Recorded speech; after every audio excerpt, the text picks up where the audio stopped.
ಈ ರೀತಿ ಒಬ್ಬ ವ್ಯಕ್ತಿಯ ಬದುಕಿನ ಕಥೆಗಳನ್ನು ನಾ ಯಾಕೆ ನಿಮ್ಮ ಮುಂದೆ ಪ್ರಸ್ತುತಪಡಿಸ್ತೀನಿ ಅಂತಂದರೆ, ಪ್ರತಿಯೊಬ್ಬ ವ್ಯಕ್ತಿ ಬೆಳಿಬೇಕಾದ್ರೆ ಅವ್ರದ್ದೇ ಆದ ಬದುಕಿನ ಅನುಭವ ಅಮೃತಗಳಿರ್ತವೆ. ಅಂತಹ ಅಮೃತಗಳನ್ನು ನಾನು ನಿಮಗೆ ಹುಡುಕಾಡಿ ಇಂತಹ ಅನುಭವದ ಅಮೃತದ ಕಥೆಗಳನ್ನು ಹೇಳಲಿಕ್ಕೆ ಹೋಗ್ತೀನಿ. ಅವರ ಅಮೃತದ ಕಥೆಗಳನ್ನು ಕೇಳಲಿಕ್ಕೆ ಭಾಳ ಖುಷಿ ಅನಿಸುತ್ತೆ. ಆಮೇಲೆ ನನಗೆ ಖುಷಿ ಅನಿಸುತ್ತೆ ಅನ್ನೋದಕ್ಕಿಂತ ಇನ್ನೊಬ್ಬರಿಗೆ ಪ್ರೇರಣೆ ಆಗುತ್ತೆ ಈ ಕಥೆಗಳೆಲ್ಲ. ನಾನು ಹೇಗೆ ಬದುಕಬೇಕು, ಕೆಲವೊಂದಿಷ್ಟು ನಿರುತ್ಸಾಹಿಗಳಾಗಿಬಿಟ್ಟಿರ್ತಾರೆ ಬದುಕಿನಲ್ಲಿ. ನನಗೆ ಬದುಕೋಕ್ಕಾಗಲ್ಲ, ನಾನು ಇಷ್ಟೆಲ್ಲ ಓದಿಬಿಟ್ಟೆ, ನಾನು ಏನೂ ಮಾಡೋಕ್ಕಾಗಲ್ಲ ಅಂತ ಅನ್ನೋರಿಗೆ ಇಂತಹ ಕಥೆಗಳು ಸ್ಫೂರ್ತಿ ಆಗ್ತವೆ. ಅದಕ್ಕೋಸ್ಕರ ನಾನು ಈ ರೀತಿಯ ಕಥೆಗಳನ್ನು ಹುಡುಕೊಂಡೋಗಿ ಅವರ ಬದುಕಿನ ಕಥೆಗಳನ್ನು ತಾಸುಗಟ್ಟಲೆ ಕೂತು ಕೇಳಿ ನಿಮಗೆ ನಾನು ಪ್ರಸಾರ ಮಾಡುವಂಥ ಕೆಲಸವನ್ನು ಮಾಡ್ತೀನಿ. ದಯವಿಟ್ಟು ಇಂತಹ ಕಥೆಗಳನ್ನು ನೋಡಿ ಇನ್ನೂ ಹೆಚ್ಚು ಹೆಚ್ಚು ವಿಡಿಯೋಗಳನ್ನು ಮಾಡಲು ಪ್ರೋತ್ಸಾಹ ನೀಡಿ. ನನಗೆ ಭಾಳಷ್ಟು ವೀಕ್ಷಕರು ವಿಡಿಯೋಗಳನ್ನು ನೋಡ್ತಾ ಇದ್ದೀರಿ, ಅದರಲ್ಲಿ ಸಬ್ಸ್ಕ್ರೈಬ್ ಮಾಡುವುದನ್ನು ಮರಿತಾ ಇದ್ದೀರಿ. ದಯವಿಟ್ಟು ಲೈಕ್ ಮಾಡಿ, ಸಬ್ಸ್ಕ್ರೈಬ್ ಮಾಡಿ. ಇದನ್ನು ಮಾಡೋದ್ರಿಂದ ಯಾವುದೇ ರೀತಿ ದುಡ್ಡು ಖರ್ಚಾಗಲ್ಲ, ಮತ್ತು ನನಗೆ ಹೊಸ ಹೊಸ ವಿಡಿಯೋಗಳನ್ನು ಮಾಡಲಿಕ್ಕೆ ಒಂದು ಪ್ರೋತ್ಸಾಹ ಸಿಗ್ತದೆ ವೀಕ್ಷಕರೇ. ನಮಸ್ಕಾರವ್ವ. ನಮಸ್ಕಾರ. ಆರಾಮಿದ್ದೀರಿ? ಆರಾಮದೀವ್ರಿ. ಒಳ್ಳೇದಾಗ್ಲಿ. ತುಂಬಾ ತುಂಬಾ ಸಂತೋಷ. ಅಳವಡಿಸ್ಕೊಂಡಾಗ ಬರ್ತೈತೆ ಅದು, ಹಂಗೆ ಸುಮ್ಮನೆ ಬರಂಗಿಲ್ಲ. ಅದಕ್ಕೆ ಏನೋ ಒಂದು ನೋಡಿ, ನಮ್ಮ ಕುಟುಂಬಕ್ಕೆ ನಾವು ಇವತ್ತು 40 ವರ್ಷ ಆಯ್ತು, ಅವ್ರಿಗೆ ನಾವು ಎಲ್ಲ ಕೆಲಸ ಮಾಡ್ತೀವಿ. ಅವ್ರು ಹಂಗದಾರ ಅಂತೇಳಿ ಅವ್ರು ಅವರು ತಂದೆ ತಾಯಿ ತೀರ್ಕೊಂಡು ಹೋಗ್ಯಾರ, ಅವರು ನಮ್ಮ ಮೇಲೆ ಆಶೀರ್ವಾದ ಇಟ್ಟು ಹೋದ್ರು. ಇವತ್ತಾಕಿ ಜೋಪಾನ ಮಾಡ್ತೀನಿ. ನಾವೇ ಸೇವೆ ಮಾಡ್ತೀವಿ. ಹಾಂ ರೀ, ಇವ್ರಿಗೆ ನಾವೇ ಮಾಡ್ತೀವಿ. ಯಾಕಂದ್ರೆ ಅವ್ರಿಗೆ ಸ್ವಲ್ಪ ಮಾನಸಿಕ ಅಂದ್ರೇನು, ಅವ್ರಿಗೆ ಒಟ್ಟು ಯಾವುದೂ ಜನರಲ್ ನಾಲೆಜ್ ಇಲ್ಲ. ಆಮೇಲೆ ಅವ್ರಿಗೇನು ಒಂಥರ ಯಾವುದೂ ವಿಚಾರವಾದಿ ಅಲ್ಲ, ಸುಮ್ಮನೆ ಮೌನಾಗಿರ್ತಾರೆ, ಮಗು ಇದ್ದಂಗೆ. ಈಗ ಹಂಗದಾರ ಅಂತೇಳಿ ನಾ ಏನು ನನಗೆ ಇಂಥ ಏನು ಸಿಕ್ಕಿಲ್ಲ ಅಂತೇಳಿ ನಾ ಇದು ಆಗಿ ಬಂದ ಮೇಲೆ ಮತ್ತೆ ನಾವು ಡೆವಲಪ್ ಆಗೀವಿ, ಮತ್ತು ಬೆಳೆಸೀನಿ. ಆಕಿಗೂ ಇವತ್ತು ಕೂಸಿನ ಟೈಪ್ ನೋಡ್ಕೊಂಡು ಹೋಗ್ತೀನಿ. ನಮ್ಮ ಶಾರದಾದೇವಿ ಇದ್ದಂಗೆ ಆಕಿ ನಮಗೆ. ಅದಕ್ಕೆ ರಾಮಕೃಷ್ಣ ಪರಮಹಂಸರು ಶಾರದಾದೇವಿಗೆ ತಾಯಿ ಅಂತಂದ್ರಲ್ಲ, ಈಗ ಆಕೆಗೆ ನಾವು ತಾಯಿ ರೂಪದಾಗ ನೋಡ್ಕೊಂಬರ್ತೀವಿ. ತಾಯಿ ಅಂಕರ್ ಹಂಗೆ ಇವತ್ತೆಲ್ಲ ಸೇವೆ ಮಾಡ್ತೀನಿ. ಅವ್ರ ಬಟ್ಟೆ ಒಗಿತೀನಿ, ಅವ್ರದ್ದೆಲ್ಲ ಸೇವೆ ಮಾಡ್ತೀನಿ, ಅವ್ರು ಟಿಫನ್ ತಂದು ಕೊಡ್ತೀನಿ. ಅವ್ರಿಗೇನೋ ಒಂದು ಕೆಲಸ, ಇವತ್ತು ಗಣಪತಿ ತೊಗೊಂಬಂದ್ರೆ ಎಲ್ಲಿ ಇಡ್ತಾರ ಆ ಜಾಗಕ್ಕೆ ನಾವು ಅಲ್ಲಿ ಇಟ್ಟಿವಿ. ಅವ್ರಿಗೆ ನಾವು ತಳಗಿರ್ತೀವಿ, ಅವ್ರ ಮೇಲೆ ಎತ್ತರ ಇಟ್ಟಿವಿ. ಏನ್ರಿ ಪತಂಗಿ ಅವ್ರಿ, ನೀವು ಭಾಳ ಡಿಫ್ರೆಂಟ್. ಹೌದು. ಆಮೇಲೆ ನಮ್ಗೆ ಹೆಂಗ್ರಿ ಅಂತಂದ್ರೆ, ಸುಮ್ಮನೆ ಅವ್ರಿಗೆ ಒಬ್ರಿಗೆ ತೊಂದರೆ ಕೊಡದ ಏನಾಗುತ್ತೆ, ನನಗೆ ಮನಸ್ಸು ನೋವು ಆಗುತ್ತೆ. ಇನ್ನೊಬ್ರು ಯಾರು ಆಗಿದ್ರ ಆಕಿ ಕಾಯಿಲೆ ಬಂದದ ಅಂತೇಳಿ ಆಕಿನ ಬಿಟ್ಬಿಟ್ಟು ಇನ್ನೊಂದು ಮದುವೆ ಮಾಡ್ಕೊಂಡು ಏನೋ ಬದುಕನ್ನ ಅವ್ರು ಇಷ್ಟ ಬಂದಂಗ ಇವತ್ತ ನೋಡ್ರಿ, ಇವತ್ತು ನಮ್ಮ ಜೊತೆ ಈಗ ಲಗ್ನ ಮಾಡೋತ್ನಾಗ ಎಲ್ಲ ಕಲ್ತಾರ, ಮಾಡ್ಯಾರ, ಎಲ್ಲ ಓದಕ್ಕೆ ಬರ್ತೈತಿ, ಬರೆಯಕ್ಕೆ ಬರ್ತೈತಿ, ಹೊಲಿಗಿನೂ ಬಟ್ಟೆನೂ ಹೊಲಿತಾರ ಅಂತಂತೇಳಿ ಸಮುದ್ರನ ಹಾಕಿಬಿಟ್ರು ಮದುವೆ ಹಾಕಿದಾಗ. ಈಗ ಹೊಳ್ಯಾಗ ಹಾಕ್ಯಾರಪ್ಪ ಅಂತಂದ್ರೆ ನಾವು ದಂಡಿ ಬಿಡ್ಲಿಕ್ಕೆ ಅಂದ್ರೆ ನಮ್ಗೆ ನಾವು ಏನು ಮಾಡಿದ್ರು ನಮಗೆ ಶಬಾಸ್ಕಿರಿ ಕೊಡೋದಿಲ್ಲ. ಅದಕ್ಕಾಗಿ ಈಗ ಈಸು ಬರಂಗಿಲ್ಲ, ನಮ್ಗೆ ಈಸಾಡಕ್ಕೆ ಬರ್ತೈತಿ. ಅದಕ್ಕೆ ದಂಡಿ ಬಿಡಿಸೋದು ಕೆಲಸ ನಂದು ಕರ್ತವ್ಯ. ಹಾಗೆ ದಂಡಿ ಬಿಡಿಸ್ಕೊಂಡು ಹೊಂಟೀನಿ. ನನಗೆ ಈಸು ಬರುತ್ತೆ, ಹಾಗೆ ಈಸಾಡಕ್ಕೆ ಬರೋದಿಲ್ಲ. ನನಗೆ ಈಸು ಬರ್ತೈತಿ, ಆಕೆಗೆ ಈಸಾಡಕ್ಕೆ ಬರಂಗಿಲ್ಲ. ನಾವು ದಂಡಿ ಬಿಡ್ಲಿಕ್ಕಂದ್ರೆ ಅಲ್ಲಿ ನೀ ಬಂದು ಏನು ಸಾಧನೆ ಮಾಡ್ದಂಗೆ ಆತ. ಆಕೆ ಕರ್ಕೊಂಬಂದಿದ್ದು ಸಾಧನೆ. ಅದಕ್ಕೆ ಆಕೆ ಕರ್ಕೊಂಬಂದಿಲ್ಲ, ನೀನು ಈಸಾಡ ಬಂದ್ರೆ ನೀ ಏನು ಮಾಡ್ದಂಗೆ. ಹೌದು, ಮತ್ತು ಆಕೆ ಕರ್ಕೊಂಡು ಹೋಗ್ಬೇಕಲ್ಲ ನಾವು ದಂಡಿ ಮೇಲೆ. 4 ಮಂದಿ ನೋಡಿದವರು ಯಶಸ್ವಿ ಅನ್ಬೇಕಂದ್ರೆ ಯಾರಿಗಾರ ನಾವು ಪ್ರಾಣ ಹೋಗತ್ತಪ್ಪ ಅವ್ನು ಬದುಕಿಸಿವಿ ಅಂದ್ರೆ ಅವ್ಗೆ ಯಶಸ್ವಿ ಅಂತಾರೆ. ಈಗ ಅವಂಗ ಅಲ್ಲೇ ಮುಳುಗಿಸಿ ಬಂದ ನೀ ಬದುಕಿ ಏನು ಸಾಧನೆ ಮಾಡವಲೇ ಅಂತ ಬೈತಾರ. ಎಲ್ಲೆಲ್ಲೋ ತಿರುಗಾಡಿ ಏನೇನೋ ಕೆಲಸಗಳನ್ನು ಮಾಡಿ ಶಾಪುರ ಸುರ್ಪುರದವರೆಗೆ ಅದ್ರ ಬಗ್ಗೆ ನೀವೇ ಹೇಳಿ. ನಾವು ಫ್ಯಾಕ್ಟ್ರಿಯಾಗ ಕೆಲಸ ಮಾಡ್ತಿದ್ವಿ, ಬಿಸ್ಕಿಟ್ ಫ್ಯಾಕ್ಟ್ರಿಯಾಗ. ಅಲ್ಲಿ ಅವರು ನಾವು ಎಲ್ಲ ಕೆಲಸ ಮಾಡ್ಬೇಕು, ಒಂದ ಅಂತಲ್ಲ. ಫ್ಯಾಕ್ಟ್ರಿಯಾಗೂ ಕೆಲಸ ಮಾಡ್ಬೇಕು, ಕಿನ್ನರಿಕೆ ಬಂದ್ರೆ ಕಿನ್ನರಿಕೆ ಮಾಡಬೇಕು, ಹಮಾಲಿ ಬಂದ್ರೆ ಹಮಾಲಿನೂ ಮಾಡ್ಬೇಕು. ಪ್ರತಿಯೊಂದು ಕೆಲಸನೂ ಅದ ಪೇಮೆಂಟ್ ಒಳಗೆ ಮಾಡ್ಬೇಕು.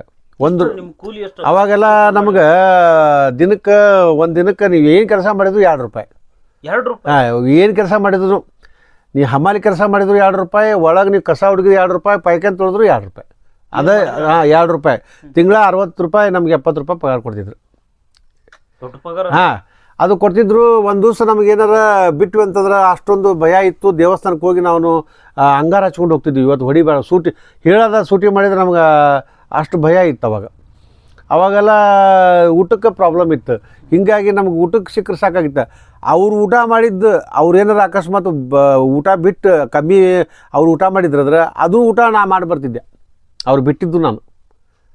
ಹಂಗೆ ನಾವು ಅಷ್ಟು ಕೆಲಸ ಮಾಡಿದ್ವಿ. 15 ಟನ್ ಮಾಲ್ ತೊಗೊಂಡೋದ್ರೆ ನಾವು ಎತ್ತಿ ಕೊಡೋರು. ನಾನು ಹೋಗಿ ಆ 3 ಅಂತರ್ಸ್ ಇದ್ರೂ ಆ ಮೇಲೆ ಇಟ್ಟು ಬಂದೀನಿ ನಾವು ಮಾಲೆಲ್ಲ. ಶಾಪೂರು, ಶಿವಪುರು, ಯಾದಗಿರಿ, ಆಮೇಲೆ ಚಿಕ್ಕೋಡಿ, ಶಂಕೇಶ್ವರಿ, ಘಟಪ್ರಭಾ, ಬೆಳಗಾವಿ, ಆಮೇಲೆ ಇತ್ಲಾಗೆಲ್ಲ ಮೈಸೂರು, ಚಾಮರಾಜನಗರ, ನಂಜನಗೂಡು, ಶ್ರೀರಂಗಪಟ್ಟಣ, ಆಮೇಲೆ ಇತ್ಲಾಗ ದಾವಣಗೆರೆ, ಹರಿಹರ, ಆಮೇಲೆ ಈ ಕಡೆ ಹೋದ್ರೆ ಕೊಪ್ಪಳ, ಗಂಗಾವತಿ, ಹೊಸಪೇಟೆ, ಈ ಬಳ್ಳಾರಿ, ಮತ್ತು ಇತ್ಲಾಗ ಉಡುಪಿ, ಮಂಗಳೂರು, ಇವೆಲ್ಲ ಹೋಗಿದ್ವಿ ನಾವು ಈ ಸೈಡ್ ಎಲ್ಲ. ಗದಗಿಂದನೇ ಎಲ್ಲರೂ ಹೋಗೋದು. ನಾವೆಲ್ಲ ಬಿಸ್ಕಿಟ್ ಹೋಗ್ತಿದ್ವಿ, ಪಸಂದ್ ಬಿಸ್ಕಿಟ್ ಅಂತೇಳಿ. ಇಲ್ಲ ಬರೀ ಬಿಸ್ಕಿಟ್, ಓನ್ಲಿ ಬಿಸ್ಕಿಟ್. ಪಸಂದ್ ಬಿಸ್ಕಿಟ್ ಅಂತೇಳಿ. ಪಸಂದ್ ಬಿಸ್ಕಿಟ್ ಇಲ್ಲೇ ಗದಗ್ನ್ಯಾಗ ತಯಾರಾಕಿತ್ತದ. ಇಷ್ಟು ಇಲ್ಲಿ ಆಮೇಲೆ ಕೇರಳಕ್ಕೆ ಹೋಗ್ತಿದ್ವಿ. ಒಬ್ಬ ಒಂದು ಲೋಡ್ ಕೇರಳಕ್ಕೆ ತೊಗೊಂತಿದ್ದ ಆ ಟೈಮ್ನಾಗ. ಆಮೇಲೆ ಬಿಲ್ಡಿಂಗ್ ಕಟ್ಟಕತ್ರ ನೀರು ಹೊಡಿಬೇಕು, ಲಾರ್ಯಾಗ ಹೋಗ್ಬೇಕು. ಎಲ್ಲ ಪ್ರತಿಯೊಂದು ಲಾರಿ ಈಗ ಮಾಲ್ ಮತ್ತೆ ಬಂದ್ವಿ ಅಂತ ತಗೊಂಡ್ರೆ ಮತ್ತೆ ಫ್ಯಾಕ್ಟ್ರಿಯಾಗ ಕೆಲಸ ಮಾಡ್ಬೇಕು. ಮತ್ತು ಹೊಲ್ದಾಗ ಹೋದ್ರೆ ಹೊಲ್ದಾಗ ಮತ್ತು ಜೋಳ ಕೊಯ್ಬೇಕು. ಅವ್ರದ ಮಾಲಕರು ಓನರ್ ಒಂದ. ಆಮೇಲೆ ಎಮ್ಮಿ ದನಕ್ಕಂದ್ರೆ ಮೇವು ಹಾಕ್ಬೇಕು. ಆಮೇಲೆ ಸಗಣಿ ಬೆಳಿಬೇಕು. ಅದು ಅವರು 2 ರೂಪಾಯಿಗೆ ಅವ್ರ ಮನೆ ಕಳಿಸಿದ್ರೆ ಆ ಕೆಲಸ ಮಾಡಿಸ್ಕೊತಿದ್ರು ಮನೆಯವರು. ಸಗಣಿ ಬೆಳೆದ್ಬೇಕು ಮತ್ತು ಮೇವು ಹಾಕ್ಬೇಕು ಕಟ್ ಮಾಡಿ. ಸಗಣಿ ಬೆಳೆ ಒಂದು 2 ರೊಟ್ಟಿ ಇಡೋರು ದಂಡಿ ಮೇಲೆ, ಕಟಕ್ ರೊಟ್ಟಿ. ಆ ರೊಟ್ಟಿ ತಿಂದು ಸಗಣಿ ಬೆಳೆದು ಬರ್ತಿದ್ವಿ ನಾವು. 2 ದಿನ ಬೆಂಗ್ಳೂರಿಗೆ ಹೋದ್ವಿ. ಬೆಂಗ್ಳೂರಾಗ ಅಲ್ಲೆಲ್ಲ ಕೆಲಸ ಮಾಡಿದ್ವಿ. ಬೆಂಗ್ಳೂರಾಗೂ ಕೋಟ್ರಿಂಗ್ಸ್ ಅಂಗಡಿಯಾಗ ಇದ್ವಿ. ಅಲ್ಲಿನೂ ಕೆಲಸ ಮಾಡಿ ಬಂದ್ವಿ. ಎಲ್ಲ ಮನ್ಯಾಗ ಸಮಸ್ಯೆ, ಬಡತನ. ನಮ್ಮ ತಾಯಿಯವರು ಮುಸ್ರಿ ತಿಕ್ಕಿ ಜೀವನ ಮಾಡೋರು. ನಮಗೆ ಏನಂದ್ರು ಅವ್ರು ಯಾಕಪ್ಪ ಎಲ್ಲರೂ ಸತ್ತಿದ್ರು, ನೀ ಯಾಕೆ ಬಂದ್ಯೋ ಮಾರ, ಎಲ್ಲರೂ ಬದುಕು ಹೋಗು, ನನಗೆ ಹೊಟ್ಟೆ ತುಂಬಿಸೋಕೆ ಆಗೋಲ್ದು, ಮತ್ತು ನಿಂದೆಲ್ಲ ಹೊಟ್ಟೆ ತುಂಬಿಸ್ಲಿ ನಾ ಅಂತಿದ್ರು ಅವರು. ಇಷ್ಟು ತ್ರಾಸ ಜೀವನದಾಗ ನಾವು ಹೊರಗೆ ಬಂದು ಇವು ಜೀವನ ಕಟ್ಕೊಂಡು, ಮತ್ತು ಇಂಥ ಹೆಣ್ಮಕ್ಳು 4 ಮಂದಿಯಾಗ ಇಂಥ ಮದುವೆ ಮಾಡಿದರು. ಶಾಣ್ಯಕದ ಅಂತಂದರು. ಆ ಹೆಣ್ಮಕ್ಳು ಸತ್ಯ ನಾನು ನೋಡಿಕೊಂಡು ಇವತ್ತು ಜೀವನ ಕಟ್ಕೊಂಡು ಮೈಸೂರಾಗ ನನ್ನ ಮಗ್ಗ ಇಟ್ಟು ನನ್ನ ಮಗಳಿಗೆ ಶಿರ್ಸಿ ಒಳಗೆ ಓದಿಸಿದ್ಯಾ. ಮನ್ಯಾಗ ಹೆಣ್ಮಕ್ಳ ಸಮಸ್ಯೆ ಅಂತೇಳಿ ಶಿರ್ಸಿಯಾಗ ಇಟ್ಟಿದ್ದೆ ಓದಾಕ, ಚಿಪ್ಗಿ ಒಳಗೆ. ಒಬ್ಬಂಗ ಮೈಸೂರಾಗ ಸುತ್ತೂರು ಮಠದಾಗ ಇಟ್ಟೆ ನಾನು. ಊಟದ ಸಮಸ್ಯೆ ಆಗುತ್ತೆ, ಮತ್ತು ನಾನು ದುಡಿತಿರ್ತೀನಿ. ಅವರು ಊಟಗೂ ಅಲ್ಲೇ ಫೀ ಕೊಡ್ತಿದ್ದೆ. ಅವ್ರು ಊಟದ ವ್ಯವಸ್ಥೆ ಇತ್ತು ನಮ್ಮ ಹೆಣ್ಮಕ್ಳಿಗೆ. ಮತ್ತು ನಾನು ಊಟ ತಂದು ಕೊಡ್ತಿದ್ದೆ ನಮ್ಮ ಹೆಣ್ಮಕ್ಳಿಗೆ ಸತೆ. ಅಂಥದ್ರಾಗ ನೀವೆಲ್ಲ ಎಷ್ಟು ಜನ ಮಕ್ಕಳು? ನಮ್ಮ ತಂದೆ ತಾಯಿಗೆ 13 ಮಕ್ಕಳು. 13 ಇದಾವೆ, ಲಾಸ್ಟ್ ನಾನೇ ರೀ. 13 ಮಕ್ಕಳದಾಗ ಲಾಸ್ಟ್. ಆಮೇಲೆ ಅವರು ಎಲ್ಲ ಅವಾಗ ನಾವೇನು ನೋಡಿಲ್ಲ, ತೀರ್ಕೊಂಡು 3 ಮಂದಿಗೆ ಅಷ್ಟ ನಾವು ನೋಡೀವಿ. ನಮ್ಮ ತಾಯಿಯವರು KMC ಕೆಲಸ ಮಾಡಿದ್ರು ಹುಬ್ಬಳ್ಳಿಯಾಗ. ಆಮೇಲೆ ಕುಸ್ಬಿ ಹೊಡಿತಿದ್ರು. ಆಮೇಲೆ ಅವರು ಬಾಣೆ ತೆಗ್ತಿದ್ರು. ಬಟ್ಟೆ ಬೇರೆದವ್ರು ಮನ್ಯಾಗ ಹೋಗಿ ಬಾಣೆ ಸತೆ ಮಾಡ್ಯಾರ. ಅವರು ಭಾಳ ಕಷ್ಟಪಟ್ಟಿದ್ರು. ಅವರು ಭಾಳ ಶ್ರಮಪಟ್ಟು ನಮಗೆ ಏನೋ ಒಂದು ಜೀವನಾನ ನಮ್ಗೆ ಒಂದು ಏನೋ ಮಾಡಪ್ಪ ನೀ ಬದುಕು, ನನ್ನ ಕಡೆ ಅಂಕಾರ ಆಗಂಗಿಲ್ಲ, ನನಗೆ ಕೆಪಾಸಿಟಿ ಆಗಲಿಲ್ಲ ನಿಮ್ಗೆ ಚಲೋ ಇಡಕ್ಕೆ, ನಾ ಇನ್ನು ನಿಮ್ಗೆ ನೀವರ ಚಲೋ ಬದುಕ್ರಿ ಅಂತೇಳಿ ನಮ್ಮ ಮೇಲೆ ಆಶೀರ್ವಾದ ಇಟ್ಟು ಹೋದರು. ಆದ್ರೆ ಅವ್ರು ನಾವು ಮಾಡಿದ್ದು ಎಲ್ಲ ನೋಡೋಕ್ಕಾಗಲಿಲ್ಲ ಅವ್ರಿಗೆ. ಈಗ 13 ಜನ ಎಲ್ಲೆಲ್ಲಿ ಇರ್ತಾರೆ, ಏನೇನು ಮಾಡ್ತಾರೆ? ಅದಕ್ಕೆ ಅವರು ಎಲ್ಲ ತೀರ್ಕೊಂಡ್ರಿ. 3 ಜನ ಅಷ್ಟ ಹೊಟ್ಯಾಗ ಹಿಂಗೆ ಹುಟ್ಟಿದ ಕೋಯ್ನ ಒಂದು ಸ್ವಲ್ಪ ದಿನಕ್ಕೆ ತೀರ್ಕೊಂಡಿದ್ರು ನಮ್ಮ ತಾಯಾರ ಹೊಟ್ಯಾಗ. ನಮ್ಮ ತಾಯಾರು KMC ಇದ್ರು. ಈಗ ಇರೋದು ನಾವು ಒಬ್ಬನ ರೀ. ಇವಾಗ ಒಬ್ಬರೇ ಈಗಿರೋದು. ಈಗ ಯಾರೂ ಇಲ್ಲ. ಎಲ್ಲರೂ ಅಕ್ತಂಗರು ಯಾರು ಇಲ್ಲ. ಈಗ ಎಲ್ಲರೂ ಡೆತ್ ಆಗ್ಯಾರ. ಅಲ್ಲ ಅವ್ರದ್ದು ಹಂಗೆ ಇತ್ತಿರೋದು. ಯಾಕಂದ್ರೆ ನಮ್ಮ ತಾಯಿ ಅವ್ರದ್ದು ನಮ್ಗೆ ಮೊನ್ನೆ ರೀಸೆಂಟಾಗಿ 2 ವರ್ಷದಿಂದ ಒಬ್ಬ ಬ್ರದರ್ ತೀರ್ಕೊಂಡ್ರು, ನಮ್ಗಿಂತ ಮುಂಚೆಕರವ್ರು. ಮತ್ತು ಅದಕ್ಕಿಂತ ಒಬ್ಬರು ಹ್ಯಾಂಡಿಕ್ಯಾಪ್ ಇದ್ದರು, ಅವರು ಫಸ್ಟ್ ತೀರ್ಕೊಂಡ್ರು. ನಾನು ನೋಡಿದ್ದೆ 5 ಜನಕ್ಕೆ ಅಷ್ಟೇ ನೋಡಿ ನಾನು. ನಮ್ಮ ತಂದೆ ಹೊಟ್ಟೆಯಾಗಿ ಹುಟ್ಟಿದ್ದು. ಇದು ಹಿಂದಕ್ಕೆಲ್ಲ ಹುಡ್ತಿದ್ರಂತ ಸಾಯ್ತಿದ್ರಂತೆ. ನನಗೆ ಡಾಕ್ಟರ್ ಎಲ್ಲ ಮಕ್ಕಳು ಸಾಯ್ತಾವ್ರಿಂದು ಅಂತೇಳಿ ನಾನು KMC ಒಳಗೆ ಡಾಕ್ಟರ್ ಅವ್ರಿಗೆ ಮಕ್ಕಳಾಗಿದ್ದಿಲ್ಲ ಅಂತ ನನಗೆ ಕೇಳಿದ್ರಂತೆ. ಅದಕ್ಕೆ ನಮ್ಮ ತಂದೆ ಎಲ್ಲವೂ ಇದ್ರೆ ಇರಲಿ, ಇದನ್ನು ಸತ್ತರ ಸಾಗಲಿ, ನಿಮ್ಗೆ ಕೊಡಂಗಿಲ್ಲ ಅಂತೇಳಿ ನಮ್ಮನ್ನು ಮತ್ತೆ ಕರ್ಕೊಂಬಂದು ಇಲ್ಲೇ ತಿಪ್ಪ್ಯಾಗ ಹೆಸರಿಟ್ಟು, ತಿಪ್ಪ್ಯಾಗ ಉಳ್ಯಾಡಿಸಿ ಹೆಸರಿಟ್ಟಾರೆ ನಮಗೆ, ಬದುಕಲಿಮ ಅಂತೇಳಿ. ಅವಾಗ ಹಂಗೆ ಮಾಡ್ತಿದ್ರಂತೆ.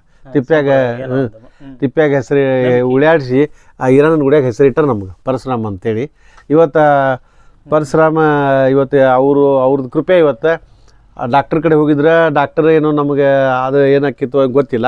ಆದರೂ ನಾವು ಅವ್ರಿಗಿಂತ ಚಲೋ ಆಗಿ ಬದುಕಿ ತೋರಿಸೀವಿ. ಅವ್ರ ಹತ್ರ ಆಗಿದ್ರೆ ನಾವು ಡಿಪೆಂಡ್ ಹಾಕಿದ್ವಿ. ನಾವು ಡಿಪೆಂಡ್ ಇಲ್ಲಾರ್ದನ ಚಲೋ ಬದುಕಿ, ಡಾಕ್ಟರ್ಗಿಂತನೂ ಚಲೋ ನಾವು ಒಂದು ಬದುಕು ಕಟ್ಕೊಂಡು ಇವತ್ತು ಸ್ವತಂತ್ರ ಆಗಿ ಇನ್ನೊಬ್ಬರ ಮೇಲೆ ಡಿಪೆಂಡ್ ಇಲ್ಲಾರ್ದ ಬದುಕಿ ಇವತ್ತು 4 ಜನಕ್ಕೆ ಯಶಸ್ವಿ ಕಂಡಿವಿ ನಾವು. ವೀಕ್ಷಕರೇ, ಈಗ ಏನು ಪರಶುರಾಮ್ ಪತಂಗಿಯವರ ಸ್ನೇಹಿತರು ಕೂಡ ನಮ್ಮ ಜೊತೆಗಿದ್ದಾರೆ. ಪರಶುರಾಮ್ ಪತಂಗಿಯವರ ಸ್ನೇಹಿತರನ್ನು ಕೂಡ ಮಾತಾಡಿಸಿ ಅವರ ಒಂದು ಅನಿಸಿಕೆಯನ್ನು ಕೇಳಿ ಪಡ್ಕೊಳ್ಳೋಣ ಬರ್ರಿ ಅವ್ರ ಸ್ನೇಹಿತರನ್ನು. ಸರ್ ನಮಸ್ಕಾರ, ಪರಿಚಯ ಮಾಡ್ಕೊರಿ. ನಾವು ಪ್ರಕಾಶ್ ಆಸಂಗಿ ಅಂತೇಳಿ, ಗದಗ ನಮ್ಮದು. ಆಸಂಗಿ ಅಂತ ಊರದ, ಅಲ್ಲಿಂದ ಬಂದಾರ ಅಪ್ಪರು. ನಮ್ಮ ಅಪ್ಪರು ಭಾಳ ಕಷ್ಟಪಟ್ಟ ನಮ್ಗೆ. ಅವರು 2ನೇದು ಕಲ್ತರು ಸಹಿತ ನಮ್ಮನ್ನು ಇಂಜಿನಿಯರ್ ಮಾಡ್ಯಾರ. ಕನ್ಸಲ್ಟಿಂಗ್ ಸಿವಿಲ್ ಇಂಜಿನಿಯರ್ ಗದಗಿನಾಗ. ನಮ್ಮ ಗುರುಗಳೊಬ್ಬರು ವಾಟ್ವೇ ಇಂಜಿನಿಯರ್ ಅಂತಿದ್ರು, ಅವ್ರ ಕೈಯಾಗ ನಾವು ಕಲ್ತೀವಿ. ಮತ್ತು ನೀವು ನಮ್ಮ ಪರಶುರಾಮ್ ಪತಂಗಿಯವರು ಮೊದಲಿದ್ದ ಪರಿಚಯ ನಮ್ಗೆ.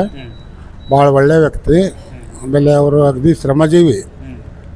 ಒಂದು ತಾಯಿಯವರು ಎಲ್ಲ ಅವ್ರಿಗೆ ಬೆಳೆಸಿ ಅವ್ರಿಗೊಂದು ಇದು ಮಾಡ್ಯಾರ. ಇಲ್ಲಿ ಸಹಕಾರ ಅಂದ್ರೆ ಹೊರಗಲ್ದೆಲ್ಲ ಜ್ಞಾನ ಕೊಟ್ಟು ಅವ್ರನ್ನ ಒಳ್ಳೆಯ ವ್ಯಕ್ತಿಯನ್ನು ನಿರ್ಮಾಣ ಮಾಡೋಕೆ ಮಾಡ್ಯಾರ್ರಿ. ಇವರು ಭಾಳ ತ್ರಾಸ ತೊಗೊಂಡಾರ್ರಿ. ಎಲ್ಲ ಊರು ಅರ್ಬಿ ಮಾರಿ ಗಂಟು ಹೊತ್ಕೊಂಡು ಹಳ್ಳಿ ಹೋಗ್ತಿದ್ದರು ಅವರು. ಏನೋ ಈಗ ಅವ್ರಿಗೆ ದೇವರು ಮಗನೂ ಶಾನೆ ಅದಾನ. ಒಂದು ಒಳ್ಳೆಯ ಅರ್ಬಿ ಅಂಗಡಿ ಇಟ್ಕೊಂಡು ಅವರು ವ್ಯಾಪಾರ ಮಾಡ್ಕೊಂಡು ಬದುಕ್ತಾ ಇದ್ದಾರೆ. ಬಟ್ಟೆ ವ್ಯಾಪಾರ ಶುರು ಮಾಡಿದ್ರಲ್ಲ, ಈ ಬಟ್ಟೆ ವ್ಯಾಪಾರದ ಶುರು ಮಾಡಿದ ಮೇಲೆ ಇದರಲ್ಲಿ ಆಗು ಹೋಗುಗಳು ಯಾವ ರೀತಿಯಾಗಿ ಏಳು ಬೀಳುಗಳನ್ನು ಕಂಡ್ರಲ್ಲ, ಅವನ್ನ ಕೆಲವರಿಗೆ ಈಗ ನಾನು ವ್ಯಾಪಾರ ಮಾಡಬೇಕು, ನಾನು ಮುಂದುವರಿಬೇಕು ಇದ್ರಾಗ, ಅಥವಾ ನಾನು ಬಟ್ಟೆ ವ್ಯಾಪಾರ ಮಾಡ್ಕೊಂಡು ಬದುಕು ಕಟ್ಕೋಬೇಕು ಅನ್ನೋರಿಗೆ ನೀವೇನು ಕಿವಿ ಮಾತು ಹೇಳ್ತೀರಿ ಇವ್ರೆ? ಈಗ ಅರೆದವ ಅರ್ಬಿ ಮಾರ್ಬೇಕು, ಬಲ್ಲವ ಬೆಲ್ಲ ಮಾರ್ಬೇಕು. ಅರ್ಬಿ ಒಳಗೆ ಏನು ಗೊತ್ತಿರಂಗಿಲ್ಲ. ಅವ ಮಾರ್ಕೆಟ್ನಾಗ ಖರೀದಿ ಮಾಡ್ಕೊಂಡು 100 ರೂಪಾಯಿ ತೊಗೊಂಬಂದು 100-200 ರೂಪಾಯಿ ಹೇಳಿದ್ರು ಯಾರಿಗೂ ಗೊತ್ತಾಗಿಲ್ಲ. ಅವ 125 150 ರೂಪಾಯಿ ಕೊಟ್ಟರು ನಾವು ಅದ್ರಾಗ ಜೀವನ ಮಾಡ್ಬೋದು. ಈಗ ಒಂದು ಏರಿಯಾ ದೊಡ್ಡ ಹೋಗ್ಯಾವ, ಎಲ್ಲೇ ಒಂದು ಓಣ್ಯಾಗ ಅವನೊಂದು 5 ಪೀಸ್ ಸೀರೆ ಹೋದ್ರೆ ಅವನದು ಜೀವನ ನಡೆದು ಹೋಗ್ಬಿಡ್ತೈತಿ. ಬದುಕು ಕಟ್ಕೋಬೇಕಂದ್ರೆ ಸೈಕಲ್ನಾಗ ಹೋಗಲಿ, ನಡ್ಕೊತ ಹೋಗಲಿ, ಯಾವ್ದಾರ ಓಣ್ಯಾಗ ಹೋದ್ರೂ ಒಂದು ಸಣ್ಣ ಗಂಡು ತೊಗೊಂಡು ಇವತ್ತು ಚಲೋ ಮಾಲ್ ತೊಗೊಂಡು ಚಲೋ ಭವನಾಲಿಂದ ಹೋಗ್ಬಿಟ್ರೆ ಯಾರು ಹೆಣ್ಮಕ್ಳು ಕರೆದು ಬಾರ ನೋಡ್ರು ಅಂತಾರೆ, ಅಥವಾ ಅವ್ರಲಿಂದ ಅವ್ರು ತೊಗೊತಾರೆ. ಅವ್ರಲಿಂದ ಯಾರೋ ಒಂದು 10 ಸೀರೆ ತೊಗೊಂಡ್ಬಿಟ್ರೆ ಅವ್ರ ಜೀವನ ನಡೆದು ಹೋಗುತ್ತೆ. 10 ಲಂಗ ತೊಗೊಂಡ್ರೆ ಜೀವನ ನಡೀತೈತಿ. ಪ್ಯಾಂಟ್ ಶರ್ಟ್ ಮಾರೋದಿದ್ದಂದ್ರೆ ಎಲ್ಲರ APMC ಹೋಗಿ ಗಂಡ್ಮಕ್ಳು ಕೇಳಿದ್ರು ಚಲೋ ಅರ್ಬಿ ತೊಗೊಂಡು ಹೋದ್ರು ಅದಕ್ಕೂ ವ್ಯಾಲ್ಯೂ ಇರ್ತೈತಿ. ಯಾವುದು ಅರೆದವ ಅರ್ಬಿ ಮಾರ್ಬೇಕು, ಬಲ್ಲವ ಬೆಲ್ಲ ಮಾರ್ಬೇಕು, ಅದು ಶಾಸ್ತ್ರನೇ ಐತದು. ಶಾಸ್ತ್ರ. ಅರೆದವ ಅರ್ಬಿ ಮಾರ್ಬೇಕು, ಬಲ್ಲವ ಬೆಲ್ಲ ಮಾರ್ಬೇಕು. ಏನು ಬಲ್ಲವ ಬೆಲ್ಲ ಮಾರ್ಬಿಟ್ರೆ ಸುಮ್ಮನೆ ಕಡಿದೈತಿ, ತೂಕ ಹಚ್ಚೋದೈತಿ, ಕೊಡೋದೈತಿ, ಅದ್ರಾಗ ಏನೈತಿ, ಹುಚ್ಚನು ಮಾಡ್ತಾನೆ. ಹಂಗೆ ಈ ಥರ ಮಾತು ಭಾರಿ ಚೆನ್ನಾಗಿ ಮಾತಾಡ್ತೀರಿ. ಅರೆದವ ಅರ್ಬಿ ಮಾರೋದಕ್ಕೆ, ಬಲ್ಲವ ಬೆಲ್ಲ ಮಾರ್ಬೇಕಂತ ಶಾಸ್ತ್ರ ಐತಿ. ಅದ್ರ ಪ್ರಕಾರ ನಾವು ಯಾವುದೋ ಒಂದು ರೀ ಈಗಿನ ದುನಿಯಾದಾಗ ಕಾಯಿಪಲ್ಲೆ ಮಾರಿದ್ರೂ ಜೀವನ ಮಾಡ್ಬೋದು. ಹೋಲ್ಸೇಲ್ನಾಗ ನಶಿನ್ಯಾಗ 3 ಗಂಟೆಗೆ ತರಕಾರಿ ಬರ್ತೈತಿ. ಒಬ್ಬ ಏನಾರು ತೊಗೊಲಿ, ಮೆಣಸಿನ್ಕಾಯಿ ತೊಗೊಲಿ, ಏನು ಪಾಲಕ್ ತೊಗೊಳಿ, ಏನಾರು ತೊಗೊಂಡು ತಪ್ಪಳದ ಪಲ್ಯ ತೊಗೊಂಡು ಬೆಳಿಗ್ಗೆ ಗಾಡಿಯಾಗ ಹಚ್ಕೊಲಿ. ಇಲ್ಲ ಎಷ್ಟೋ ಮಂದಿ ಬೀದಿಯೊಳಗೆ ಗಂಟು ತೊಗೊಂಡು ಅಡ್ಡಾಡ್ತಾರೆ, ಪುಟ್ಟಿ ಒಟ್ಕೊಂಡು ಮಾಡ್ತಾರೆ. ಪ್ರತಿಯೊಂದು ಬದುಕು ಕಟ್ಕೋಬೇಕಂದ್ರೆ ಏನಾದರೂ ಮಾಡಿದ್ರು ಬದುಕು ಮಾಡ್ಬೇಕನ್ನೋ ಸಾಧನೆ ಮಾಡ್ತಾನೆ. ಮತ್ತು ಸುಮ್ಮನೆ ನಾವು ಏನು ಬರೇ ನಾನು ಇದ್ರಾಗ ಏನು ಲಾಭ ಸಿಗುತ್ತೆ, ಲಾಭ ನೋಡೋದಕ್ಕಿಂತ ಬದುಕು ಕಟ್ಕೊಳೋದಕ್ಕೆ ಮೊದಲೇ ಮಾಡ್ರಿ, ಆಮೇಲೆ ಲಾಭ ತಾನೇ ಸಿಗುತ್ತದು. ಈಗ ಡಾಕ್ಟ್ರ್ ಕಲಿಬೇಕು ಅಂತೇಳಿ ಡಾಕ್ಟ್ರ್ ಒಮ್ಮೆಲೆ ಆಗಂಗಿಲ್ಲವ. ಎಲ್ಲರೂ ಒಂದ್ಮೇಲೆ 10th ಬರಂಗಿಲ್ಲ. ಒಂದನೇ ಕ್ಲಾಸ್ಲಿಂದನ 10th ಹೋಗ್ಬೇಕಾಗತ್ತೆ. ಹಂಗೆ ಬದುಕು ಹಂಗೆ ಇರ್ತೈತಿ. ಮತ್ತು ಸ್ವಲ್ಪ ಅನ್ಬೇಕು, ಆಮೇಲೆ ಅದನ್ನು ನಂಬಿಬಿಟ್ಟಂದ್ರೆ ಅದು ನಮಗೆ ನಂಬಿದ ಮೇಲೆ ಅದು ದೊಡ್ಡದು ಪ್ರಮಾಣ ಆಗಿ ಒಂದು ಜೇನುಗೂಡು ಆಗುತ್ತೆ ಆ ಬಿಸ್ನೆಸ್ ನಮಗೆ. ಹಂಗೆ ಜೇನುಗೂಡು ಆತಂದ್ರೆ ಹೆಂಗಾಗತ್ತೆ ರೀ? ಜೇನುಗೂಡು ಕಟ್ಬೇಕಂದ್ರೆ ಹಂಗೆ ಆಗಂಗಿಲ್ಲ. ಅದಕ್ಕೆ ಸಾಧನೆ ಭಾಳ ಇರ್ತೈತಿ. ಅದಕ್ಕೆ ನಾವು ಮೊದಲು ಮಾಡ್ಬೇಕಂದ್ರೆ ಶ್ರಮ ಭಾಳ ಇಂಪಾರ್ಟು. ಆಮೇಲೆ ಇನ್ನೊಬ್ರಿಗೆ ನಾವು ಅಂಜಿ ಬದುಕಬಾರ್ದು. ಪ್ರಾಮಾಣಿಕ ಅಂದ್ರೆ ನಮಗೆ ಜೀವನಪ್ಪ, ನಾವು ಇವತ್ತು ಕಟ್ಕೋಬೇಕು. ಎಲ್ಲಾದರೂ ಬದುಕ್ತಾರೆ ಈಗಿನ ಕಾಲನಾಗ. ಬೆಂಗಳೂರಾಗ ಹೋಗಿ ಬದುಕ್ತಾರೆ, ಗೋವಾದಾಗ ಬದುಕ್ತಾರೆ, ನೀವು ಗದಿನ್ಯಾಗ ಬದುಕ್ಬೋದು. ನಾನು ನಿಮ್ಮಲ್ಲಿ ಬಂದು ಸಿಗ್ಲ್ಯಾಗ ಇರ್ಕಲ್ನ್ಯಾಗ ಬದುಕ್ಬೋದು, ಎಲ್ಲೇ ಬದುಕ್ಬೋದು ರೀ. ಎಲ್ಲಾರು ಬದುಕ್ಬೋದು. ಮಾತು ಬಲ್ಲವ ಅವ್ಗೆ ಜಗಳ ಇಲ್ಲ, ಮಾತು ಬಲ್ಲವನಿಗೆ ಜಗಳನೇ ಇಲ್ಲ. ಮತ್ತೆ ಊಟ ಬಲ್ಲವನಿಗೆ ರೋಗ ಇಲ್ಲ. ಅದಕ್ಕೆ ಮಾತು ಬಲ್ಲವ ಶಾಸ್ತ್ರ ಗಾದೆ ಅವೆಲ್ಲ ಸುಳ್ಳಲ್ಲ. ಸುಳ್ಳಲ್ಲ. ಆಮೇಲೆ ಆಮೇಲೆ ಅದು ಬದುಕು ಕಟ್ಕೋಬೇಕಾದ್ರೆ ನಾವು ಪ್ರತಿಯೊಂದು ನಾವು ಹಿಂದೂ ನೆನಪು ಮಾಡ್ಕೊಂಡು ಜೀವನ ಮಾಡಿಬಿಟ್ರೆ ನಾವು ಆರಾಮ ಇರ್ತೀವಿ. ಇವತ್ತು ದಿನ ಕಳಿಬೇಕು. ಹೆಂಗೆ ಕಳಿಬೇಕು? ನನಗೆ ಅದು ಇದ್ರೆ ನನಗೆ ಇದಾಕೈತಿ. ನಾನು ಮುಂಜಾನೆ ನನಗೆ ಸಿಗರೇಟ್ ಸೇದಿದ್ರೆ ನನಗೆ ಟಾಯ್ಲೆಟ್ಗೆ ಹೋಗ್ಬೇಕಾಗತ್ತೆ.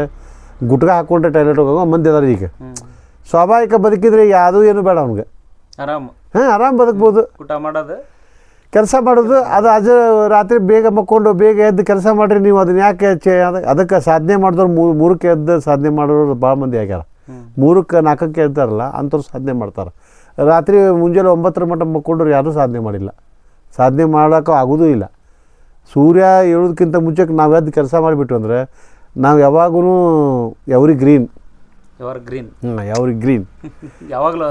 ಯಾವಾಗಲೂ ಹಸಿರು ಇರ್ತೀವಿ ನಾವು. ನೀವು ಯಾವಾಗ ಹೇಳೋದು, ಯಾವಾಗ ತಿನ್ನೋದು, ಯಾವಾಗ ಯಾವುದೋ ಒಂದು ವಿಚಾರ ಮಾಡೋದು, ಸಂಬಂಧ ಇಲ್ಲಾರ್ದು ವಿಚಾರ ಮಾಡ್ಕೊಂಡು ಕೂತ್ರೆ ನೀವು ಮುಡ್ಕಾಕೆ ನಮ್ಗೆ ಕಿಮ್ಮತ್ತು ಮುಡ್ಕಾಕೆ ಇರ್ತೈತೆ, ಆ ಕಿಮ್ಮತ್ತು ನಮಗೆ ಬರ್ತೈತಿ. ಮುಡ್ಕಾಕೆ 2 ರೂಪಾಯಿ ಕಿಲೋ ಹಾಕಾರಲ್ಲ, ಹಂಗೆ ಆಗ್ಬಿಡ್ತೀವಿ ನಾವು. ನಮ್ಗೆ ಯಾರೂ ಮಾತಾಡ್ಸಂಗಿಲ್ಲ ಅಂದ್ರೆ ನಾವು ಮುಡ್ಕ ಇದ್ದಂಗೆ ಅಂತ. ನಮಗೆ ಮಾತಾಡ್ಸೋರು ನಮ್ಮ ಬಗ್ಗೆ ಖುಷಿ ಪಡೋರು ಇದ್ರೆ ನಾವೇನೋ ಸಾಧನೆ ಮಾಡಿವಿ ಅಂದ್ರೆ ನಮ್ಮ ಮೇಲೆ ಖುಷಿ ಪಡ್ತಾರೆ. ಇವನಲ್ಲಿ ಕಲಾ ಐತಿ, ಇವನಲ್ಲಿ ಒಂದು ಏನೋ ಒಂದು ಐದಪ್ಪ, ನಮ್ಮನ್ನು ಮಾತು ನಮ್ಮದು ಹಳೇದನ್ನು ನಾವು ಬದುಕು ಕಟ್ಕೊಂಡಿದ್ದು ನೋಡಿ ಇವ್ರ ಕಡೆ ತೊಗೊಂಡ್ರೆ ನಮಗೆ ಮೋಸ ಇಲ್ಲ, ಯೋಗ್ಯ ಐತಿ ಅಂತೇಳಿ ಅವ್ರು ನಂಬಿ ನಮ್ಮ ಹತ್ರ ಬರ್ತಾರೆ. ಯಾಕಂದ್ರೆ ನಮ್ಮಲ್ಲಿ ಮೋಸ ಅನ್ನೋದು ಗೊತ್ತಿದ್ದಂಗಿಲ್ಲ, ಮೊದಲಕ್ಕಿಂತ ಮಾಡ್ಕೊಂಡು ಬಂದಿರ್ತೀವಿ ನಾವು. ಹಂಗೆ ಅದು ತಲೆಗೆ ಇರೋಂಗಿಲ್ಲ ನಮಗೆ. ಈಗೇನು ಮಾಡ್ತಾರೆ, ಮೊದಲು ನಾವು ರೊಕ್ಕ ಗಳಿಸ್ಬೇಕು. ಹೆಂಗೆ ಗಳಿಸ್ಬೇಕು, ಇನ್ನೊಬ್ಬಂಗೆ ಮುಡ್ಕ ತರೋದು 4 ಮಾಲ್ 10 ರೂಪಾಯಿ ಮಾರಬೇಕು. ಆಮೇಲೆ ಉದ್ದೇಶ ಯಾವುದೋ ಜೊತೆ ಕೆಟ್ಟ ಉದ್ದೇಶ. ಅವ್ರೇನೋ ಸಾಧನೆ ಮಾಡೋಕ್ಕಾಗತ್ತೆ ಈ ಜೀವನದಾಗ? ಸಾಧನೆ ಮಾಡವ ಈ ತಳಲಿಂದನ ನಾವು ಚಲೋ ಕೊಡಬೇಕು, ಚಲೋ ಐಟಮ್ ಮಾರಬೇಕು, ಜನರಿಗೆ ನಾವು ಮನವರಿಕೆ ಮಾಡ್ಬೇಕಂದ್ರೆ ಒಳ್ಳೆಯದನ್ನು ವಿಚಾರ ಮಾಡ್ಕೊತ ಹೋದಾಗ ಅದು ಲೇಟ್ ಆಗುತ್ತೆ, ಒಳ್ಳೆಯದು ಲಘು ಆಗೋದಿಲ್ಲ. ಆದ್ರೆ ಅದನ್ನು ನಾಳೆ ಖಾಯಂ ಕೂತ್ಬಿಡ್ತೈತಿ, ಫಿಕ್ಸ್ ಆಗ್ತೈತೆ ಅದು. ಅದಕ್ಕೆ ನಾವು ಶಾಶ್ವತ ನಾವು ಯಾವಾಗೂ ಕ್ವಾಲಿಟಿ ಚಲೋ ಕೊಡಬೇಕು, ಕ್ವಾಲಿಟಿ ಚಲೋ ವ್ಯಾಪಾರ ಮಾಡಬೇಕು. ಚಲೋದನ್ನು ನಾವು ಕಸ್ಟಮರ್ಸ್ ಕೊಟ್ಟಾಗ ಕಸ್ಟಮರ್ಸ್ ಹೇಳ್ಕೊತ ಹೋಗ್ತಾರ ಅಂತಂದಾಗ ಇವತ್ತು ಲಾಭ ಕಮ್ಮಿ ಇರ್ಬೋದು. ಅದು ಅವ್ರು ಚಲೋ ಬಂದಾಗ ಇಲ್ಲ ನಾನು ತೊಗೊಂಡಿದ್ದೆ, ರೇಟ್ ಬಗ್ಗೆ ಮಾತಾಡಿದೆ, ಆದ್ರೆ ಮಾಲ್ ತೊಗೊಂಡಾಗ ನಮ್ಗೆ ಗೊತ್ತಾಯ್ತು ಈ ಕ್ವಾಲಿಟಿ ಚಲೋ ಐತಿ, ಇಲ್ಲೇ ನಾವು ತೊಗೋಬೇಕು ಅನ್ನೋದೊಂದು ಅವ್ರು 4 ಮಂದಿಗೆ ಹೇಳಿದಾಗ ಅವಾಗ ನಮ್ದು ಲೇಟ್ ಆಗ್ತೈತೆ, ನಮ್ದು ಬೆಳೆಯೋದು ಪ್ರಾಮಾಣಿಕದ ಮನುಷ್ಯಾಗ. ಆದ್ರೆ ಲೇಟೆಸ್ಟ್ ಹಾಕೊಂಡು ಮುಂದವ. ಓಕೆ, ಈಗ ನೀವು ಫಸ್ಟಿಗೆ ವ್ಯಾಪಾರ ಅಂತ ಶುರು ಮಾಡಿದ್ರು ನೋಡಿ, ಫಸ್ಟ್ ವ್ಯಾಪಾರ ಮಾಡ್ಬೇಕಿದನ್ನ ನಾ ಮಾಡ್ಬೇಕಂತೇಳಿ ವ್ಯಾಪಾರ ಮಾಡಿದ್ರಿ.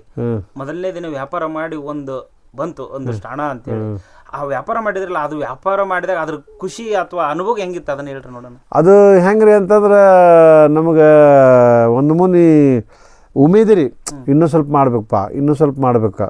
ಈಗ ನೋಡಿ ಇದು ತೊಗೊಂಬಂದ್ವಿ, ನನಗೆ ಚಲೋ ಕಸ್ಟಮರ್ ಸಿಕ್ಕರು, ಇದರಿಂದ ನನಗೊಂದು 50 ರೂಪಾಯಿ ಲಾಭ ಸಿಕ್ತು. ಅದ್ರಾಗ ನಾವು ರೊಟೇಷನ್ ಮಾಡ್ಕೊತ ಹೋಗಿ ಇವತ್ತು ನಾವು ಅದಕ್ಕೆ ಹಾಕೋದು. ರೊಟೇಷನ್ ಮಾಡೋದು ನಮ್ಮ ಖರ್ಚಿಗೆ ಏನು ಬೇಕಾದ ತೊಗೊಳೋದು, ಅದ್ರಾಗ ರೊಟೇಷನ್ ಮಾಡ್ಕೊ. ಅದ್ರ ಲಾಭ ಅನ್ನೋದು ಸೀರೆ ಒಳಗೆ ಹೆಂಗಿರ್ತೈತಿ ರೀ, ಟೆಕ್ಸ್ಟೈಲ್ ಒಳಗೆ ಲಾಭ ಗೊತ್ತಾಗಂಗಿಲ್ಲ, ಒಮ್ಮೆ ಲುಕ್ಷಣ ಆಗ್ತೈತಿ, ಲಾಭ ಆಗುತ್ತೆ. ಆದ್ರೆ ನಮಗೆ ಮಾಲ್ ಜಮಾ ಆಕೈತಲ್ಲ, ಅವಾಗ ನಮಗೆ ಇಷ್ಟು ಮಾಲ್ ಆಗೈತಪ್ಪ ಅನ್ನೋದು ಅದೇ ನಮಗೆ ಬಂಡವಾಳ. ಅದ್ರ ತೊಗೊಂಡು ನಾವು ಖರ್ಚು ಮಾಡಿದರೆ ಬಂಡವಾಳ ಅನ್ಸಂಗೆ. ಅದು ಏನಾಗುತ್ತೆ, ಖರ್ಚು ಹಾಕ್ಕೊಂತ ಹೋಗುತ್ತೆ. ಇವತ್ತು 5 ಪೀಸ್ ತಂದಿವಿ ಅಲ್ಲ, ಅದು ನಾವು ತೊಗೊಂಡು ನಾವು ಮಾಡಿದ್ವಿ, ಅದನ್ನೇ ಬಂಡವಾಳ. ಇವತ್ತು 10 ಪೀಸ್ ತೊಗೊಂಡ್ವಿ, ಅದರಕ್ಕ ನಾವು ತೊಗೊಂಡು ಹಾಕಿದಂದ್ರೆ 15 ಪೀಸ್ ಆಗುತ್ತೆ. ಅದನ್ನು ಲಾಭ ಅಂತ ತಿಳ್ಕೊಬೇಕು ನಾವು. ನಮಗೆ 10 ಪೀಸ್ ಮಾಡಿದ್ವಿ, ನಮ್ಗೆ 500 ರೂಪಾಯಿ ಸಿಕ್ತು, ಚೈನಿ ಹೊಡಿದು ಬಿಟ್ಟು ಅಂದರೆ ಅದು ಅಷ್ಟೇ ಉಳಿದೈತಿ, ನಾವು ಮತ್ತೆ ಮುಂದೆ ಏನು ಸಾಧನೆ ಮಾಡೋಕ್ಕಾಗಿಲ್ಲ. ಖುಷಿ ಅಲ್ರಿ ಈಗ ಇವತ್ತು ಅದ ಖುಷಿನೇ ಇವತ್ತು ಐತೆ ನಮ್ಗೆ. ನಾವೇನು ಖುಷಿ ಕಳ್ಕೊಂಡು ಅಲ್ರಿ, ಅವತ್ತು ನಾವು ಖುಷಿ ಪಟ್ಟಿದ್ದಂದ್ರೆ ರಾತ್ರಿ ನಮ್ಗೆ ನಿದ್ದೆ ಬಂದಿಲ್ಲ. ನಾವು ಏನೂ ಕಾಣ್ಲಾರ್ದವ್ರು ಇವತ್ತು ಕಾಣಕತ್ತೀವಿ ಅಂತಂದ್ರೆ ಮತ್ತು 6ಕ್ಕೆ ಕೇಳೋರು 5ಕ್ಕೆ ಕೇಳಿ ನಾವು ಇನ್ನೂ ಸ್ವಲ್ಪ ಬದುಕು ಮಾಡಬೇಕು, ಇದರಿಂದ ನಾವು ಏನೋ ಒಂದು ಬೆಳಕು ಕಾಣ್ತೀವಲ್ಲ ಅಂಥೇಳಿ 5 ಗಂಟೆಗೆ 4 ಗಂಟೆಗೆ 5 ಗಂಟೆಗೆ ಕೇಳೋರು 4 ಗಂಟೆಗೆ ಎದ್ದು ನಾವು ಕಸ ಹುಡುಗಿ ವ್ಯಾಪಾರ ಮಾಡೋಕೆ ಹೋಗ್ತಿದ್ವಿ. ನಾವು ನಮ್ದು ಅದು ಐತಿ ವೃತ್ತಿ ಮಾಡ್ಕೊಂಡ್ವಿ. ನಾವು ನಶಿನಾಗ ಹೇಳೋದು 5 ಗಂಟೆಗೆ ಹೋಗಿ ನಾವು ವ್ಯಾಪಾರ ಮಾಡೋಕೆ ನಶಿನಾಗ ಹೋಗಿ ನಾವು ನಶಿನಾಗೆ ಎಷ್ಟು ನಾವು ಈ ಚಿಮ್ನಿ ಹಣ್ಣು ಮಾರಕ್ಕೆ ನಶಿನಾಗ ಹೋಗಿದ್ವಿ. ನಾವು ಬೂಚ್ ತೊಗೊಂಡು ಬಾರಿಸಿದ್ವಿ ಚಿಮ್ನಿ ಹಣ್ಣು ಮಾರಬೇಕಾದ್ರೆ. ಅದರಿಂದ ಸೀರೆ ವ್ಯಾಪಾರ ಮಾಡ್ಕೊತ ಬಂದ್ವಿ, ಅದನ್ನು ನಮಗೆ ಕೈ ಹಿಡಿತು. ಚಿಮ್ನಿ ಹಣ್ಣು ಅದು ಹೋತು, ಸೀರೆ ವ್ಯಾಪಾರ ಕೈ ಹಿಡಿದ್ವಿ. ಎಷ್ಟೋ ಮಂದಿ ಚಿಮ್ನಿ ಹಣ್ಣು ಮಾರೋರು ಇವತ್ತು ಅಡ್ರೆಸ್ ಇಲ್ದಂಗೆ ಹೋಗ್ಬಿಟ್ರು ಅವರು. ಯಾಕಂದ್ರೆ ಒಂದ್ರ ಮೇಲೆ ಡಿಪೆಂಡ್ ಇದ್ದವರು ಭಾಳ ಬದುಕು ಕಾಣಕ್ಕಾಗೋದಿಲ್ಲ. ಈ ಒಂದು ಬಿಟ್ಟು ಯಾರು ಮಾಡಕ್ಕೆ ಅದ್ರಾಗೂ ಅನುಭವ ಜಾಸ್ತಿ ಆಗ್ತೈತಿ ನಮ್ಗೆ. ಇದು ಅನುಭವ ಮತ್ತು ಒಮ್ಮೆ ಇದು ನಮ್ಮ ಕೈ ಕೊಟ್ಟಾಗ ಅದನ್ನಾರ ನಮ್ಮ ಕೈ ಹಿಡಿತಲ್ಲ ಅಂಥೇಳಿ ನಾವು ಅದನ್ನು ಹಿಡಿದ್ವಿ. ಇವತ್ತು ಅದು ನಮಗೆ ಕೈ ಹಿಡಿತು. ಬದುಕಿನ ಕತೆ ಆಯ್ತು. ಆಮೇಲೆ ಇವತ್ತು ನೋಡ್ರಿ, ಇವತ್ತು ಲಕ್ಷಗಟ್ಟಲೆ ಮಾಲ್ ಕೊಡೋರು ಅದಾರ, ನಮಗೆ ಕೊಡ್ತಾರೆ. ಇವತ್ತು ಗುಡ್ವಿಲ್ ಇಟ್ಕೊಂಡಿವಿ ಮಾರ್ಕೆಟ್ನಾಗ. ನಮ್ಮ ಸೂರತ್ನಿಂದ ಬರ್ತೈತಿ, ಅಹಮದಾಬಾದಿಂದ ಬರ್ತಾವೆ ಮಾಲ್. ಆ ಗುಡ್ವಿಲ್ ಇವತ್ತು ನಮ್ದು ಹೆಸರು ಪತಂಗಿ ಅಂತ ಅಲ್ಲಿ ಮಟ್ಟ ಕೇಳಿದ್ರು ಅಚ್ಚ ಪಾರ್ಟಿ ಹೋ ಅಂತಾರೆ. ಅವ್ರವ್ರ ಮಾತಾಡ್ತಾರೆ, ಪತಂಗಿ ಮಾಲ್ ಯಾಕೆ ಐಸಾ ಕರ್ನಾ ಅಂದ್ರೆ ಪತಂಗಿ ಕ್ಯಾ ಆಂಕೆ मुझको दिया तुम वो क्या हाँ पैसा कहाँ भी जाता नहीं, SBI अकाउंट में जमा रहता है, वो डरना नहीं हम आए ಅಂತ ಅವರು ಹೇಳ್ಕೊತಿದ್ರು. ಅವನ ಬಗ್ಗೆ ನಾ ಅದೀನಿ ನಿಮ್ಗೆ ಗ್ಯಾರಂಟಿ ಅಂತೇಳಿ. ಅಷ್ಟು ಇವತ್ತು ಗ್ಯಾರಂಟಿ ಉಳಿಸ್ಕೊಂಡ್ಬಂದಿವಿ, ಗುಡ್ವಿಲ್ ಇಟ್ಕೊಂಡಿವಿ. ಅದಕ್ಕೆ ಮಾರ್ಕೆಟ್ನಾಗ 24 ಕ್ಯಾರೆಟ್ ಗೋಲ್ಡ್ ಹಂಗೆ ನಾವು ಮಾರ್ಕೆಟ್ನಾಗ ಅದೀವಿ. ಈ ಮಾತು ಏನಂತಂದ್ರೆ ಹಿಂದಿ ಒಳಗೆ ಒಂದು ಲೈನ್ ಹೇಳಿದಂಗ ಯಾರು ಕೂಡ ಸಾಧನೆ ಮಾಡ್ಲಾರ್ದ ಯಾರು ಜೈ ಜೈಕಾರ ಹಾಕಲ್ಲ, ಕುಚ್ ಕಿ ಬಿನ ಜೈ ಜೈಕಾರ ನೈ ಹೋಗಿ ಅನ್ನಂಗ ಯಾರು ಸಾಧನೆ ಮಾಡ್ಲಾರ್ದ ಯಾರು ಅವ್ರ ಹಿಂದ್ ಬಂದ್ ಜೈ ಜೈಕಾರ ಹಾಕಲ್ಲ. ಸೋತ್ನಂದ್ರ ಓದ್ ಪೋಪ ಅಂತಂದ್ರ ಏನೋ ಮಾಡಿರ್ಬೇಕು, ಗೆದ್ನಂದ್ರ ಅವನಿಂದ ನಮ್ಮ ಅಣ್ಣ ಆತ ನಮ್ಮ ಕಾಕ ಆತ ಅಂತೇಳಿ ಎಲ್ಲರೂ ಬರ್ತಾರ ಅನ್ನೋ ಮಾತಿದು. ಅದರಿ ಈಗ ನಾವು ತಪ್ಪು ಎಷ್ಟೋ ನಾವು ಹೆಸರು ಮಾಡಲಿ, ಎಷ್ಟೋ ಏನೋ ಮಾಡಲಿ, ಒಂದು ಅಡಿಕೆ ಬೆಟ್ಟದಷ್ಟು ಮಾನ ಹೋತಂದ್ರೆ ಆನೆ ಕೊಟ್ಟರು ಬರೋದಿಲ್ಲ. ಅಡಿಕೆ ಎಷ್ಟು ಮಾನ ಆನೆ ಕೊಟ್ಟರು ಬರೋದಿಲ್ಲ. ಅದಕ್ಕೆ ನಾವು ಮಾನ ಆನೆ ಕೊಟ್ಟರು ಬರೋದಿಲ್ಲ ಅಂತೇಳಿ ನಾವು ಯಾಕೆ ತಪ್ಪು ಇಷ್ಟೆಲ್ಲ ಗಳಿಸಿ ಯಾವುದಕ್ಕಾರ ಹೋಗಿ ತಪ್ಪು ಕೆಲಸ ಮಾಡಿದವರು ಭಾಳ ಮಂದಿ ಇದಾರೆ. ಎಷ್ಟೋ ಹೆಸ್ರಿಗೆ ಹೆಸರ್ತಾರೆ, ಯಾವುದೋ ಒಂದು ತಪ್ಪು ಕೆಲಸ ಮಾಡಿ ಅವ್ರಿಗೆ ಆನೆಯಷ್ಟು ಅದಕ್ಕಿಂತ ಕಿಮ್ಮತ್ತು ಹೋಗ್ಬಿಟ್ಟಿರ್ತೈತಿ. ಅಡಿಕೆ ಅಷ್ಟು ಮಾನ ಅನ್ನೋದು ಭಾಳ ಇರಂಗಿಲ್ಲ ರೀ, ಸ್ವಲ್ಪ ಇರ್ತೈತಿ. ಅದನ್ನ ಕಾಯ್ಕೊಂಡು ಹೋಗೋದು ಭಾಳ ದೊಡ್ಡದೈತಿ. ಹಾಂ, ಅದು ಭಾಳ ಇರ್ತೈತಿ. ಅದನ್ನು ನಾವು ಅದನ್ನು ಉಳಿಸ್ಕೊಂಡು ಹೋಗ್ಬೇಕು. ಆಮೇಲೆ ಬ್ಲಡ್ನಾಗ ಹಂಗೆ ಬರೋದಿಲ್ಲ ರೀ ಯಾವುದೊಂದ್ರು. ಎಲ್ಲ ಬ್ಲಡ್ನಾಗ ಒಬ್ಬೊಬ್ರಿಗೆ ನೋಡಿರಿ ಹ್ಯಾಬಿಟ್ ಏನೇನೋ ಇರ್ತಾವೆ. ಆದ್ರೆ ಈ ನಾವು ಏನು ಬೆಳೆಸ್ಕೊತೀವಲ್ಲ ಆ ಹ್ಯಾಬಿಟ್ ನಮಗೆ ಇರ್ತಾವೆ. ಇವತ್ತು ನಾವು ಎಲ್ಲೇ ಹೋಗ್ಬೇಕಂದ್ರೂ ಇವೆಲ್ಲರೂ ಹೋಗ್ಬೇಕು, ನಾವು ದೇವಸ್ಥಾನ ಮುಕ್ಕೊಂತೀನಪ್ಪ, ನಾನು ಆಶ್ರಮದಾಗ ಮುಕ್ಕೊಂತೀನಿ ಆರಾಮ ಅನಿಸುತ್ತಾ ಅಂತ. ಒಬ್ಬೊಬ್ರು ಹೇಗಿಲ್ಲ ನನಗೆ ನಂಗೆ ಲಾಡ್ಜೇ ಬೇಕು ಅಂತ ಒಬ್ಬರು ಹೋಗ್ತಾರೆ. ನನಗೆ ಸಮಾಧಾನ ನಮಗೆಲ್ಲಿ ಸಿಗುತ್ತೆ ಅಲ್ಲಿ ಬದುಕಿ ಬಿಟ್ಟು ಅಂದರೆ, ಸಮಾಧಾನ ಇದ್ದಲ್ಲಿ ಬದುಕಿದ್ವಿ ಅಂದರೆ ನಾವು ಸಮಾಧಾನ ಆಗಿರ್ತೀವಿ. ಸಮಾಧಾನ ಇಲ್ಲಾರ್ದ ಬದುಕಿದ್ವಿ ಅಂದರೆ ಸಮಾಧಾನ ಇಲ್ಲಾರ್ದಂಗೆ ಬರ್ತೀವಿ, ಆ ಸಮಾಧಾನ ಆಕೈತಿ. ಅದಕ್ಕೆ ನಾವು ಸಮಾಧಾನ ಇದ್ದಲ್ಲಿ ಬದುಕಿದ್ವಿ ಅಂದರೆ ಇದೇ ಯಾರು ಬುದ್ಧಿವಂತರಿರ್ತಾರೆ ಅವ್ರ ಹತ್ರ ಒಡನಾಟ ಇಟ್ಕೋಬೇಕು. ಯಾರು ನಮ್ಗಿಂತ ಶ್ರಮ ಪಟ್ಟಿರ್ತಾರೆ ಅವ್ರ ಹತ್ರ ಹೋದಾಗ ನಮಗೊಂದು ಇದು ಏನೋ ಒಂದು ಎನರ್ಜಿ ಸಿಗುತ್ತೆ. ಎನರ್ಜಿ ಎಲ್ಲರಿಗೂ ಸಿಗೋದಿಲ್ಲ. ಯಾವನ ಕೂಡ ಪಾಲ್ತು ಅವ್ನು ಕೂಡ ಹೋದ್ರೆ ಎನರ್ಜಿ ಸಿಗೋಂಗಿಲ್ಲ. ಅನುಭವ ಇದ್ದವ್ನು ಕೂಡ ಬೈಯೋರು ನಳ್ಳಾಗಿ ಬದುಕ್ಬೇಕಂತ ನಾವು. ಹೊಗಳೋರು ನಳ್ಳಾಗಿ ಬದುಕಿದ್ರೆ ನಾವು ಫೇಲ್ ಹಾಕೀವಿ. ಬೈತಿರ್ಬೇಕು ನಮ್ಗೆ, ಮತ್ತು ನೀನು ಏನೋ ತಪ್ಪು ಮಾಡಾಕತ್ತೀವಿ ಅಂದಾಗ ನಮ್ಗೆ ಭಯ ಇರ್ತೈತಿ. ಅದಕ್ಕೆ ಇನ್ನೊಬ್ರ ಕಡೆ ಇರ್ತೈತಿ ನಮ್ಮದು ಕನ್ನಡಿ, ನಮ್ಮ ಹತ್ರ ಇರಂಗಿಲ್ಲ. ನಮ್ಮ ಕನ್ನಡಿ ಇನ್ನೊಬ್ರು ಇರ್ತೈತಿ. ನಮ್ಮದು ಮೇರೆ ಅದು ನೋಡ್ತಿರ್ತಾರೆ, ಛಾಯಾ ಬಿಟ್ಟಿರ್ತಾರೆ ಇವ ಹೆಂಗೆ ಬದುಕ್ತಾನಂತೇಳಿ. ಅದಕ್ಕೆ ದಿನ ಹೋದಂಗೆಲ್ಲ ನಾವು ಚಲೋ ಹೊತ್ತಂಗೆ ಬದುಕಿದ್ವಿ ಮಾತ್ರ ಅವ ಇನ್ನೊಬ್ಬ ಅವನ ಬಗ್ಗೆ ಕೇಳಕ್ಕೆ ಅವ ಏನು ತಪ್ಪು ಮಾಡಂಗಿಲ್ಲ, ನೀ ಯಾಕೆ ಅವನ ಬಗ್ಗೆ ನೀ ಟೀಕಾ ಮಾಡತ್ತಿದ್ದಿ, ನಾನು ನೋಡಕತ್ತ 40 ವರ್ಷ ಆಯ್ತು, ಇವತ್ತು ಒಂದು ಕಪ್ ಚಿಕ್ಕಿಲ್ಲ, ಈ ಶಣೆದು ಹೋಗಿ ನಿನ್ನ ಮೊದಲು ನೀನು ನೋಡ್ಕೋ, ಅವನ ಬಗ್ಗೆ ಹೇಳಕ್ಕೋಬೇಡ ಅಂತೇಳಿ ನಾವಿಲ್ಲಂದ್ರೆ ಅವ್ರು ಹೇಳಿ ಕಳಿಸ್ತಾರೆ. ಹಿಂಗೆ ನಾವು ಏನೋ ನಮ್ಗೆ ಏನಾರು ಆದ್ರೂ ಇನ್ನೊಬ್ರು ಇರ್ತಾರೆ. ಅದಕ್ಕೆ ನಾವು ಏನೋ ಮಾಡಿದ್ರು ಸಾಧನೆ ಮಾಡ್ಬೇಕಾದ್ರೆ ಒಂದು ಗುರಿ ಇಟ್ಕೋಬೇಕಾದ್ರೆ ನಾವು ಬೆಳಗ್ಗೆ ಬೇಗ ಹೇಳಕ್ಕೆ ಕಲಿಬೇಕು. ಆಮೇಲೆ ಅದ್ರ ಬಗ್ಗೆ ನಾವು ಬಹಳ ಲಾಭನ ಅಂತ ಇಟ್ಕೋಬಾರ್ದು. ಮೊದಲು ಸ್ಟಾರ್ಟಿಂಗ್ ಮಾಡೋರಿಗೆ ಬದುಕು ಮಾಡೋಕ್ಕೆ ಕಲಿಬೇಕು. ಇವತ್ತು ನಾವು ಬದುಕು ಅನ್ನೋದು ಅವಂಗೆ ಸ್ವಲ್ಪ ಹೈರಾಣ ಆತಂದ್ರೆ ರಾತ್ರಿ ನಿಂತು ಬರ್ತೈತೆ ಅವ್ನು ಊಟ ಮಾಡಿ.